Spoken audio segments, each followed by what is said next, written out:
Welcome to SS news. నేను మీ శిరీష.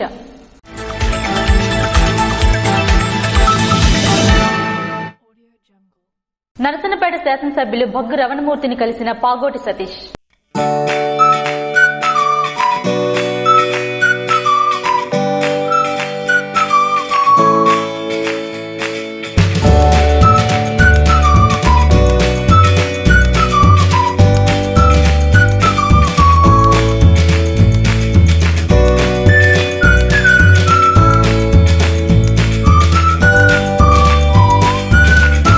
జిల్లాకి నియోజకవర్గానికి మంచి పేరు తీసుకొచ్చి రానున్న యువతకు ఆదర్శంగా నిలవాలన్నారు.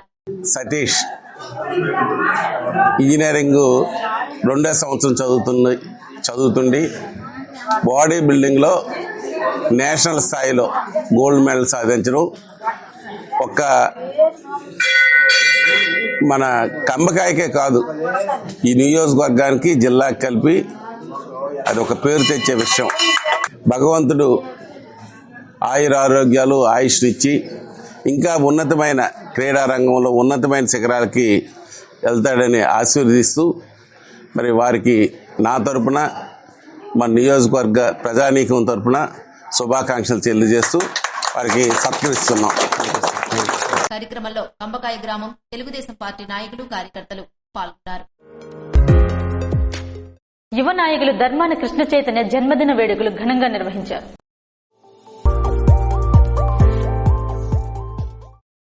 మవగాం గ్రామంలో యువ నాయకులు ధర్మాన కృష్ణ చైతన్య జన్మదిన వేడుకలు ఘనంగా నిర్వహించారు. ఈ వేడుకలకు ముఖ్య అతిథులుగా మాజీ ఉప ముఖ్యమంత్రి ధర్మాన కృష్ణదాస్, ధర్మాన రామదాస్, ధర్మాన పద్మప్రియ, ఎంపీపీలు ఆరంగి మురళీధర్, ముద్దాడ బైరాగినాయుడు తదితరులు పాల్గొన్నారు. గురువారం పోలాకి మండలంలో పలు అభివృద్ధి కార్యకలాపాలకు శంకుస్థాపనలు చేసిన నర్సన్నపేట. గురువారం పోలాకి మండలం దీర్ఘాసి గ్రామంలో 15 లక్షల రూపాయలతో ఇంటర్నల్ సీసీ రోడ్ నిర్మాణానికి ఎమ్మెల్యే భగ్గు రమణమూర్తి శంకుస్థాపన చేశారు. అదేవిధంగా తోటాడ రోడ్డు నుండి సన్యాసరాజుపేట వరకు 1,10,00,000 రూపాయలతో బీటీ రోడ్ నిర్మాణానికి మరియు ఇలపండపేట జంక్షన్ నుండి జొన్నయ్యపేట గ్రామం వరకు 50 లక్షల రూపాయలతో సీసీ రోడ్ నిర్మాణానికి, అలాగే చీడివలస రోడ్ నుండి గవరమ్మపేట గ్రామం వరకు 50 లక్షల రూపాయలతో సీసీ రోడ్ నిర్మాణానికి శంకుస్థాపనలు చేశారు. ఈ కార్యక్రమంలో మండల పార్టీ నాయకులు, కార్యకర్తలు మరియు మండల అధికారులు, సచివాలయం సిబ్బంది తదితరులు పాల్గొన్నారు. రణస్థలం పంచాయతీ పరిధిలో బీటీ రోడ్ నిర్మాణంకు శంకుస్థాపన చేసిన ఎచ్చెర్ల ఎమ్మెల్యే ఎన్ఆర్. రణస్థలం పంచాయతీ పరిధిలో ఉన్న పెట్టపాలెం బీటీ రహదారి నిర్మాణ పనుల కోసం శంకుస్థాపన కార్యక్రమానికి కొబ్బరికాయ కొట్టి ప్రారంభించిన ఎచ్చెర్ల ఎమ్మెల్యే నడుకుదుటి ఈశ్వరరావు. ఈ సందర్భంగా రణస్థలం సర్పంచ్ పిన్నింటి వెంకట బానోజీనాయుడు ఏర్పాటు చేసిన సమావేశంలో గ్రామస్తులను ఉద్దేశించి నడుకుదుటి ఈశ్వరరావు మాట్లాడుతూ, ముఖ్యమంత్రి చంద్రబాబు నాయకత్వంలోని ఎన్డీఏ కూటమి, ముఖ్యమంత్రి నారా చంద్రబాబు నాయకత్వంలోని ఎన్డీఏ ప్రభుత్వం గ్రామాల అభివృద్ధికి కట్టుబడి ఉందని, ఏళ్ల తరబడి పిట్టపాలెం, నాగపాలెం ప్రజలు పడుతున్న ఇబ్బందులను ఎన్నికల్లో ఇచ్చిన హామీ మేరకు నెరవేర్చేందుకు ముందడుగు వేశామని, రణస్థలం పంచాయతీలో ఇప్పటికే 70 లక్షల విలువైన సీసీ రోడ్ పనులను పూర్తి చేశామని, ప్రజల ఆకాంక్షలకు అనుగుణంగా పనిచేస్తున్నామని తెలియజేశారు. ఈ కార్యక్రమంలో ఎన్డీఏ కూటమి నాయకులు పిసిని జగన్నాథం, ఎంపీటీసీ ప్రతినిధి మధ్య వెంకటరమణ, మాజీ సర్పంచ్ రమణయ్య, కెల్ల హేమంత్, రౌతు శ్రీను, వడ్డాది శ్రీనివాస్, నాయకులు, కార్యకర్తలు, మండల అధికారులు తదితరులు పాల్గొన్నారు. సిరిడి సాయిబాబా మందిరంలో గురువారం నూతన సంవత్సర క్యాలెండర్ను ఆవిష్కరించిన డాక్టర్ మంజుల. శ్రీకాకుళం జిల్లా పలాస కాశీబుగ్గ మున్సిపాలిటీ పరిధి శివానీనగర్లో ఉన్న సిరిడి సాయిబాబా మందిరంలో గురువారం 2025 నూతన సంవత్సర క్యాలెండర్ను దువ్వాడ శ్రీధర్ ఆధ్వర్యంలో డాక్టర్ మంజుల ఆవిష్కరించారు. ఈ సందర్భంగా దువ్వాడ శ్రీధర్ మాట్లాడుతూ, ఈ సిరిడి సాయిబాబా మందిరంలో దశాబ్దాలుగా ప్రతిరోజు నిత్యాన్నదాన కార్యక్రమం జరుగుతుందని గుర్తు చేశారు. ఈ ఆలయం 2014 ఆగస్టు 11వ తారీఖున శంకుస్థాపన జరిగింది. నాటి నుండి 11-12 నెలల్లో ఈ ఆలయం కట్టిన తర్వాత 2016 ఫిబ్రవరి 25న కొన్ని వేల మంది భక్తుల సమక్షంలో ఈ ఆలయాన్ని ప్రారంభించడం జరిగింది. నాటి నుండి ప్రతి సంవత్సరం బాబా గారి క్యాలెండర్ పలాస పరిసర ప్రాంత ప్రజలందరికీ కూడా వెళ్తుంది. అలాగే ఈ సంవత్సరం కూడా పలాస కాశీబుగ్గ మున్సిపాలిటీ, పలాస మండలం, మందస మొత్తం ఈ 4 పలాస పరిసర ప్రాంతాల ప్రతి ఇంటికి కూడా బాబా గారి క్యాలెండర్ అలాగే ఆయన ప్రసాదం ఈ కార్యక్రమాలన్నీ కూడా ఈ రోజు మొదలవుతాయి. వీటన్నింటిలో కూడా భక్తులందరూ సహకరించి ప్రతి సంవత్సరం ఇలాగే కొనసాగేలా మీ ఆశీస్సులు అందరూ మీ అందరి దీవెనలు మాకు ఉండాలని కోరుకుంటూ మీ చక్కటి అవకాశం ఈ కార్యక్రమంలో భక్తులు పెద్ద ఎత్తున పాల్గొన్నారు. క్రిస్మస్ పండుగను పురస్కరించుకుని నిరస్రాయులకు కొంకేన గోవిందరాజుల ట్రస్ట్ అల్పాహార వితరణ చేపట్టారు.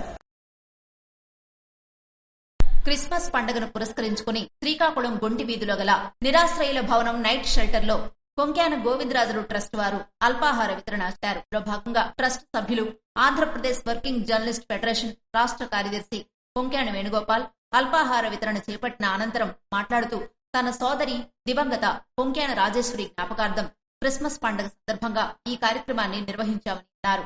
ఇక్కడ ఎన్నో సేవా కార్యక్రమాలను తమ ట్రస్ట్ ద్వారా జరుగుతాయని నిరాశ్రయులకు అండగా నిలుస్తామన్నారు. ఈ పరిధిలో ఉన్న నీళ్ల ట్యాంకర్ నిండి నీళ్లన్నీ వృధాగా పారుతూ ఇక్కడ ఉండేవారికి ఇబ్బందికరంగా మారుతూ అనారోగ్యం పాలవుతున్నారని, పైప్లు విరిగి నీటి సదుపాయం కూడా సరిగ్గా లేదని, వీరికి తినటానికి కూడా ఏమీ ఉండదని, ఆర్థిక స్తోమత లేని కారణంగా తినే పరిస్థితి కూడా ఈ నిరాశ్రయులకి లేదని అన్నారు. తక్షణమే సంబంధిత అధికారులు నిధులు కేటాయించి వీరిని ఆదుకోవాలని కోరారు.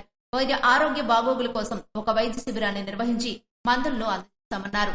ఇక్కడ ఉండే నిస్సహాయ అభాగ్యులకు, వలస కుటుంబాలకు గత 4 ఏళ్ల నుండి అండగా నిలుస్తున్న ఉర్లం శివతేజ సేవలను గుర్తించి మెప్మా ఆధ్వర్యంలో నడుస్తున్న పట్టణ నిరాశ్రయుల భవనం ఈ నైట్ షెల్టర్ బాధ్యతలను అప్పగించే విధంగా మున్సిపల్ మెప్మా అధికారులు చొరవ తీసుకోవాలన్నారు. అనంతరం ఉర్లం శివతేజ సేవలు కొనసాగాలని ఉర్లం శివతేజకు సహకరిస్తున్న సభ్యులకు కృతజ్ఞతలు తెలిపారు. క్రైస్తవ వేడుకలను పురస్కరించుకొని మా నాన్నగారు కుంకేన గోవిందరాజు గారి చారిటబుల్ ట్రస్ట్ ఆధ్వర్యంలో మా సోదరిమణి రాజేశ్వరి గారి జ్ఞాపకార్థం ఈరోజు నైట్ షెల్టర్లో ఆహార పదార్థాల పంపిణీ కార్యక్రమం నిర్వహించడం జరిగింది. ఇప్పటికే నైట్ షెల్టర్లో చాలాసార్లు మా ట్రస్ట్ ద్వారా ఆహార పదార్థాలు అందజేయడం జరిగింది. ఇక్కడ ఉన్నటువంటి నైట్ షెల్టర్లో ఎంతోమంది వలస జీవులు ఉన్నారు. చాలా ప్రాంతాల నుంచి వచ్చి సొంతంగా ఇల్లు లేక షెల్టర్లోనే నివాసం ఉంటున్నారు. వీరిని ఆదుకునేందుకు స్వచ్ఛంద సంస్థలు ముందుకు రావాల్సిన అవసరం ఉంది. అలాగే మున్సిపల్ కార్పొరేషన్ కూడా దీనికి నిధులు కేటాయించి వీరికి అవసరమైనటువంటి మౌలిక సదుపాయాలు కూడా కల్పించాల్సిందిగా కోరుతున్నాను. కార్యక్రమంలో కొంకేన గోవిందరాజులు ట్రస్ట్ కుటుంబ సభ్యులు సరోజా కొంకేన శివశంకర్, నిత్య సేవకులు ఉర్లం శివతేజ, సిక్కోలు స్వచ్ఛంద సేవా సమితి పుడుగు చరణ్ తదితరులు పాల్గొన్నారు. అఖిల భారత యువజన సమాఖ్య ఏఐవైఎఫ్ 22వ రాష్ట్ర మహాసభలు జయప్రదం చేయాల్సిందిగా ఏఐవైఎఫ్ రాష్ట్ర అధ్యక్ష కార్యదర్శులు కోరారు. ఫిబ్రవరి 6, 9 తేదీల్లో శ్రీకాకుళంలో జరగబోయే అఖిల భారత యువజన సమైఖ్య ఏఐవైఎఫ్ రాష్ట్ర 22వ మహాసభలను జయప్రదం చేయాలని ఏఐవైఎఫ్ రాష్ట్ర అధ్యక్ష కార్యదర్శులు పరుచూరి రాజేంద్రబాబు కోరారు. ఈ సందర్భంగా ఆయన మాట్లాడుతూ ఆంధ్రప్రదేశ్ రాష్ట్ర అఖిల భారత యువజన సమైఖ్య 22వ మహాసభలు శ్రీకాకుళంలో మొట్టమొదటిసారిగా నిర్వహించడం జరుగుతుందని, 2025 ఫిబ్రవరి 6వ తారీఖు నుండి 9వ తారీఖు వరకు ప్రజా పోరాటాల ఉద్యమాల పురిటిగడ్డ శ్రీకాకుళం పట్టణంలో అఖిల భారత యువజన సమైక్య ఏఐవైఎఫ్ 22వ రాష్ట్ర మహాసభలు నిర్వహించుకోవడం జరుగుతూ ఉంది. మొదటి రోజున వేలాది మంది యువకులతో 6వ తారీఖు మధ్యాహ్నం భారీ బహిరంగ సభ ప్రదర్శన నిర్వహించుకోవడం జరుగుతూ ఉంది. ఈ 22వ మహాసభ ఆహ్వాన సంఘానికి గౌరవ అధ్యక్షుడిగా ఆంధ్రప్రదేశ్ రాష్ట్ర వ్యవసాయ పశుసంవర్ధక శాఖ మంత్రి కింజరాపు అచ్చెన్నాయుడు, అధ్యక్షుడిగా సిపిఐ సీనియర్ నాయకులు సుందర్లాల్, చీఫ్ ప్యాట్రన్ గా కేంద్ర పౌర విమానయాన శాఖ మంత్రి కింజరాపు రామ్మోహన్ నాయుడు, విజయనగరం పార్లమెంట్ సభ్యులు కలిసిట్టి అప్పలనాయుడు తదితరులు హాజరు కానున్నారని తెలిపారు. ఈ మహాసభ ప్రారంభం రోజు ఫిబ్రవరి 6న 26 జిల్లాల నుండి 5,000 మంది యువకులతో యువజన ప్రదర్శన బహిరంగ సభ, 7, 8, 9 తేదీల్లో జరిగే ప్రతినిధుల సభలో 600 మంది యువజన ప్రతినిధులు పాల్గొంటారని చెప్పారు. అదేవిధంగా 3 రోజుల పాటు జరిగేటటువంటి ప్రతినిధుల సభలో రాష్ట్ర వ్యాప్తంగా, దేశవ్యాప్తంగా నిరుద్యోగులు ఎదుర్కొంటున్నటువంటి సమస్యల పరిష్కారం కోసం, ఆంధ్రప్రదేశ్ రాష్ట్ర సమగ్రాభివృద్ధి కోసం, విశాఖ ఉక్కు పరిశ్రమ పరిరక్షణ కోసం, అదేవిధంగా వెనుకబడినటువంటి ఉత్తరాంధ్ర రాయలసీమ జిల్లాల అభివృద్ధికి ఏ విధంగా ప్రభుత్వమైన ఒత్తిడి తీసుకురావాలి, ఈ రాష్ట్రంలో ఉన్నటువంటి నిరుద్యోగ యువతకు ఉద్యోగ ఉపాధి అవకాశాలు ఏ విధంగా కల్పించాలనేటువంటి అంశాల మీద చర్చించి భవిష్యత్తు ఉద్యమాన్ని కూడా రూపకల్పన చేయడం జరుగుతుంది. ఈ మహాసభల జయప్రదానికి ప్రతి ఒక్కరూ సహకరించాలని చెప్పేసి అఖిల భారత యువజన సమైక్య ఏఐవైఎఫ్ ఆంధ్రప్రదేశ్ రాష్ట్ర సమితి పక్షాన విజ్ఞప్తి చేస్తా ఉన్నాం. కార్యక్రమంలో ఏఐవైఎఫ్ రాష్ట్ర సహాయ కార్యదర్శి యుగంధర్, ఏఐఎస్ఎఫ్ రాష్ట్ర సహాయ కార్యదర్శి నాగభూషణం, సిపిఐ జిల్లా కార్యదర్శి చాపర వెంకటరమణ తదితరులు పాల్గొన్నారు. అగ్ని ప్రమాద గృహాన్ని పరిశీలించిన శ్రీకాకుళం నియోజకవర్గ తెలుగు మహిళా అధ్యక్షురాలు గుండె స్వాతిశంకర్. శ్రీకాకుళం నగరంలోని దమ్మలవీధి ప్రాంతంలో ఇటీవల అగ్ని ప్రమాదానికి గురైన ఇల్లును గురువారం శ్రీకాకుళం నియోజకవర్గ తెలుగు మహిళా అధ్యక్షురాలు గుండె స్వాతిశంకర్ పరిశీలించారు. బాధిత కుటుంబ సభ్యులను కలిసి వివరాలు తెలుసుకున్నారు. ప్రభుత్వం నుండి సహాయ సహకారాలు అందజేసేందుకు చర్యలు తీసుకున్నామన్నారు. ఈ సందర్భంగా రెడ్ క్రాస్ సంస్థ సమకూర్చిన నిత్యావసరాలను కుటుంబ సభ్యులకు అందజేశారు. గురువారం శ్రీకాకుళం నగరపాలక సంస్థ కార్యాలయం వద్ద సిఐటియు ధర్నా నిర్వహించారు. మున్సిపల్ కార్మికుల సమ్మె కాలంలో ఒప్పందాలను అమలు చేయాలని, లేకపోతే పోరాటాలు ఉధృతం చేస్తామని సిఐటియు జిల్లా ప్రధాన కార్యదర్శి Tejeswara Rao, town convener Prakash Rao, AP municipal workers and employees federation జిల్లా ప్రధాన కార్యదర్శి బలరాం ప్రభుత్వాన్ని ఇచ్చారు. రాష్ట్ర వ్యాప్త పిలుపులో భాగంగా గురువారం శ్రీకాకుళం నగరపాలక సంస్థ కార్యాలయం వద్ద సిఐటియు ధర్నా చేపట్టారు. సందర్భంగా వారు మాట్లాడుతూ మున్సిపల్ కాంట్రాక్ట్ అవుట్ సోర్సింగ్ కార్మికులందరినీ పర్మనెంట్ చేస్తామని హామీ ఇచ్చి తుంగలో తొక్కడం అన్యాయమని వివరించారు. మున్సిపల్ కాంట్రాక్ట్ అవుట్ సోర్సింగ్ కార్మికులందరినీ పర్మనెంట్ చేయాలని, సుప్రీంకోర్టు తీర్పు ప్రకారం సమాన పనికి సమాన వేతనాలు అమలు చేయాలని డిమాండ్ చేశారు. ఇంజనీరింగ్ కార్మికులైన నీటి సరఫరా, వీధి లైట్లు, యూజీడీ కార్మికులకు స్కిల్డ్, సెమీ స్కిల్డ్ వేతనాలు ఇవ్వాలని డిమాండ్ చేశారు. క్లాబ్ డ్రైవర్లకు కనీస వేతనం 18,500 రూపాయలు అమలు చేయాలని, అధికారుల వేధింపులు ఆపాలని డిమాండ్ చేశారు. ఆఫ్కాస్ కార్మికులకు రిటైర్మెంట్ బెనిఫిట్స్, గ్రాడ్యుటీ, పెన్షన్ ఇవ్వాలని డిమాండ్ చేశారు. పర్మనెంట్ ఉద్యోగులకు 12వ పీఆర్సీ అమలు చేయాలని, సిపిఎస్ రద్దు చేసి పాత పింఛన్ అమలు చేయాలని డిమాండ్ చేశారు. పట్టణ అవసరాలకు అనుగుణంగా కార్మికుల సంఖ్యను పెంచాలని, వాహనాల మరమ్మతులు చేయాలని, పనిముట్లు వెంటనే సరఫరా చేయాలని కోరారు. కార్యక్రమంలో AP municipal workers and employees federation నగర కమిటీ నాయకులు కళ్యాణ్ రాజు, అరుగుల రాము, మోహన్ తదితరులు పాల్గొన్నారు. సిపిఐ న్యూ డెమోక్రసీ పార్టీల విలీన సభను విజయవంతం చేయాలని బొడ్డపాడులో గోడపత్రిక కరపత్రాలను ఆవిష్కరించారు. డిసెంబర్ 28న హైదరాబాద్లోని సుందరయ్య విజ్ఞాన కేంద్రంలో నిర్వహించే 2 న్యూ డెమోక్రసీ పార్టీల విలీన సభను విజయవంతం చేయాలని న్యూ డెమోక్రసీ పార్టీ శ్రీకాకుళం జిల్లా కార్యదర్శి తాండ్ర ప్రకాష్ పిలుపునిచ్చారు.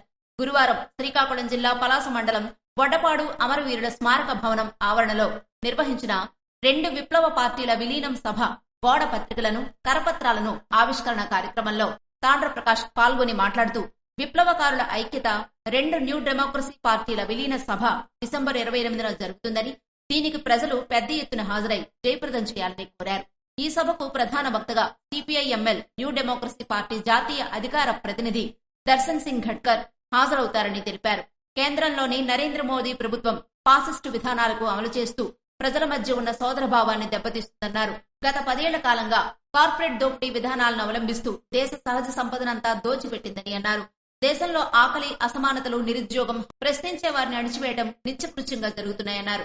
ఇలాంటి కష్టకాలంలో దేశంలో ఉన్న విప్లవకారులంతా ఐక్యమై ప్రజల తరపున పోరాటం చేయాలని కోరారు.